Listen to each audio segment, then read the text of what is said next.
1, 2, 3, 4.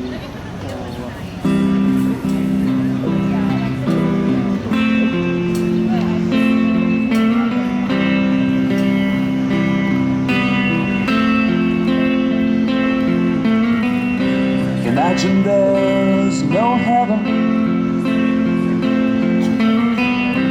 It's easy if you try. No hell below us. Above us on the sky. Imagine all the people living for today. Imagine there's no countries. It's hard to do. Nothing to kill or die for. And no religion too. Hey, welcome back, viewers. It's James Kalm, your half-assed reporter of the guy on the bike. We are down here on the very bottom of the Lower East Side on Henry Street. We're going to run in here to the NO Gallery, and we're going to visit their debut exhibition, and we're going to chat a little bit with this gentleman, Casey Gleghorn, about, that's James Kalm, please, Genesis P-Orridge. Does the show have a title? The show title is titled Time Equals Emit, which are two... Time equals emit? Which is a formula Genesis talked about in their book, The Psychic Bible. Okay, well, let's look at some of the work. First of all, maybe, you were saying that this piece here is actually the oldest painting that Genesis made. No, a little bit further than that. James, you said? Yeah. James. That's actually the first painting Genesis. The first painting you made. 1966 to 1968, titled Saint Margaret, which... And this extended piece out in front is all part of the original piece, huh? All part of it. There's writing on the back of it. Never exhibited before. Always lived with Genesis. Wherever people were coming into the opening that were familiar with Genesis, that visited Genesis and left with tears in their eyes, this had a big impact on a lot of people. Okay, let's talk about these pieces here. Those are the last body of work that Genesis made before leaving their body in March of 2020. They are a collaboration with Eric Heiss, photographs of Genesis's knees and various body parts. So I felt they needed to be included in the show. So are those silk screens? Is that what we're looking at? Silk screens on canvases. There is a whole presentation we used at 76 Bowery New Discretion. It's a very solid show. The last body of work that Genesis is. And you said this was in collaboration with artist Eric Heiss. Eric Heiss, who used to run, what was it? Bushwood, right? Yeah. It wasn't Nurture Art, it was Momenta Art. Yeah, Memento. Yeah, we followed Eric for years. Okay, let's go over here and start with some other pieces quickly. This is the very oldest piece in the show. It's signed Neal Megson, 66. This is an actual letter from Genesis to then his father. Very important piece. So we were actually talking before I started the tape that you were saying that this is actually like a three-person show. Three-person solo show. Three-person solo show. So you want to explain that a little bit? So Genesis lived with three identities. There is Neal Megson, the identity Genesis was born with. His cisgender, whatever you name. And I believe 74, I don't have it memorized. Changed the identity, name to Genesis P-Orridge. I believe at some point identified as a woman.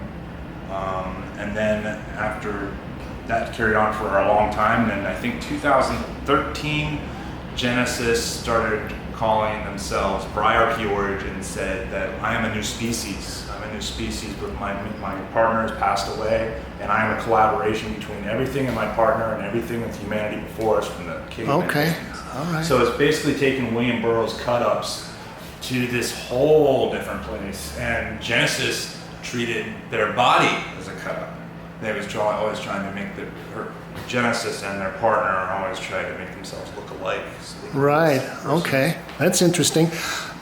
Let's talk a little bit about this piece. This is called Sigil for Cameron, and this was a 1993 piece.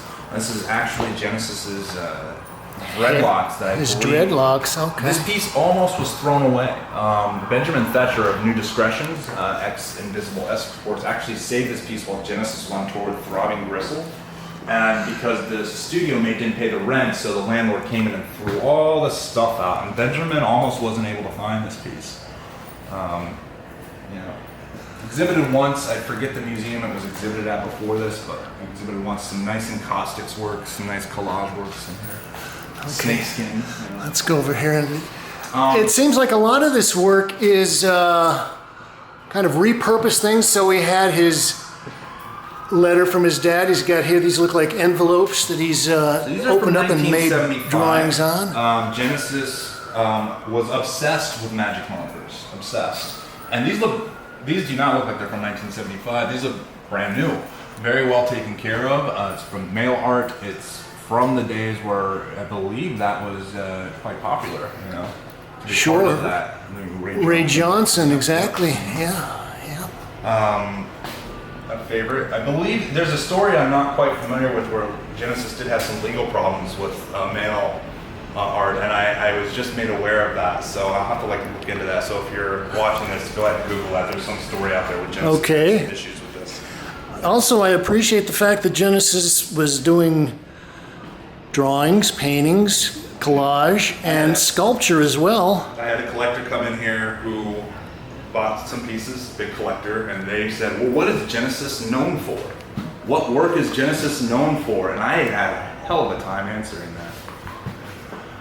Oh, and is this on some kind of printing plate that Yeah. using one of the shapes of Yeah, it's a little peppers copper or something. droplets. Yeah, okay. This is called a metal fetish. Horns. Genesis.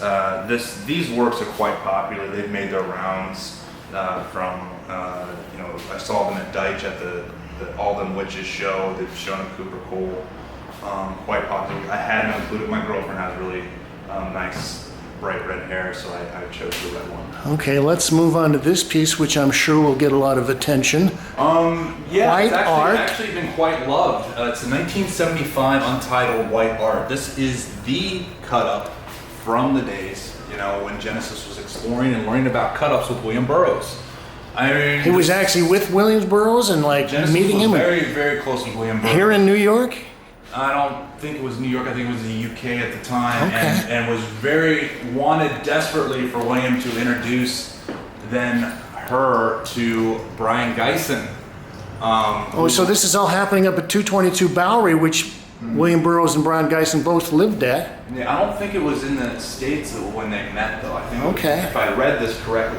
Don't quote me. I'm not the expert that many others are. Well, I know enough to get by. I think the Kalm reports are generally a bouquet of mistakes, so we do what we can.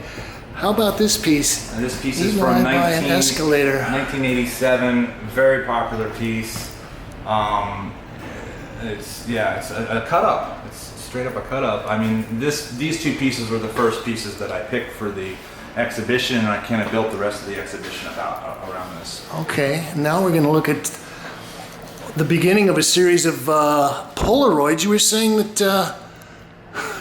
that she, them were obsessed with Polaroids. Absolutely obsessed. And worked with a lot of Polaroid formats. What's interesting about this is the dissection of the Polaroid to do this interesting kind of collage method right here. I still can't really figure out what's going on here and how it's done. Cut them out and did reversals and stuck them together. These are some special Polaroids, A, because there's two collaged together, and B, because the writing with the type that they made, and also some of the Genesis made of their own language at one point.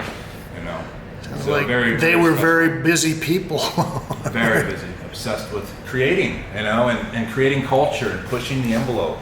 I need more people in this world like Genesis. For sure. Okay, well, let's go in the back room and we'll just kind of slide down a line of Okay, well, you're Polaroids. get canceled.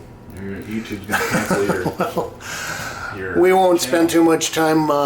They'll just put them behind an adult-only screen. And that's a portrait of Genesis, right? So this piece was exhibited in the Warhol Museum, and yeah, this is a self-portrait called Lips. The rest of them have never been seen or exhibited before, but I thought they made a very nice collection of Polaroids. So how much of the estate did you have access to? Do we have any idea how many Polaroids there are in the estate? The estate, and I got to give hats off to Benjamin Thatcher and Ryan Martin for really kind of getting my back on this idea. They love the idea. With Invisible Exports? Are those the guys? He was Invisible Exports, and now he has a new gallery called New Discretions, and he actually has a solo exhibition of Genesis's last body of work before they left their body at 76 Bowery. I should check out. It was a collaboration with Eric Heist, and it's up right now on view. It was a very nice exhibition. Okay. But yeah, Benjamin gave me full access to some very important pieces that allowed me to kind of have this what I feel is an important conversation of Genesis's, body of work. And how Genesis passed away, it's been about 2 years ago now, something like that? March of 2020. March of 2020. So that was before the COVID thing? It was during the right beginning of COVID? Right when it started. Right when it started, it was announced. I remember. I was Okay. in Los Angeles when it happened. Right. And we're going to end up looking at this piece. From Blood to Water. This is a nice example of Genesis's cheeky jokes about, religion. We have a flat fish, a used tampon, and some gold teeth with sequins in a jewelry box. Okay, well, it does kind of mix the vulgar and the profane with the sacred there, which is always kind of a nice angle to play. Anything else you'd like to add as we wrap up here? What was the name of the show again? Time Equals Emit. Genesis has a new book out, just came out. Just came out. Called Non-Binary. Pick it up on Amazon. Great book. Okay. Put out by Abrams. Yeah, Abrams Press. And he was in Throbbing Gristle, and how long was Throbbing Gristle around? Oh, geez, I wouldn't be able to tell you that. A long time. Oh, wow. What an impact. Kind of the beginning of... And Psychic TV as well. What was the name of the TV? The other band musical project was Psychic TV. Psychic TV. Okay. And don't miss the tarantula here.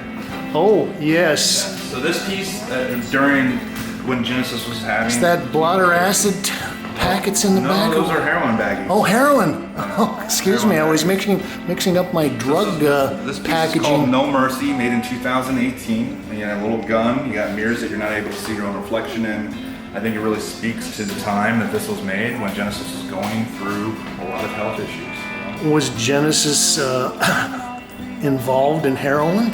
I haven't We aren't been able to gonna get a say. straight answer, but I can only assume yes. I mean, these are for real baggies. These aren't play baggies, and I don't see any residue left in there. So I have no idea, man. I didn't know Genesis like that. Okay. Casey Gleghorn. The debut exhibition here at NO Gallery? No Gallery New York. NO Gallery New York. Okay. Thanks for the tour. So this has been James Kalm, and we've been looking at Genesis P-Orridge. You can like this, share, hook it up to all your social media sites, and you can leave your thoughts, ideas, comments, criticisms, and reviews below. And as always, folks, we only ask you to say, thank you, Kate. You may say I'm a dreamer, but I'm not the only one. I hope someday you'll join us, and the world will live as one.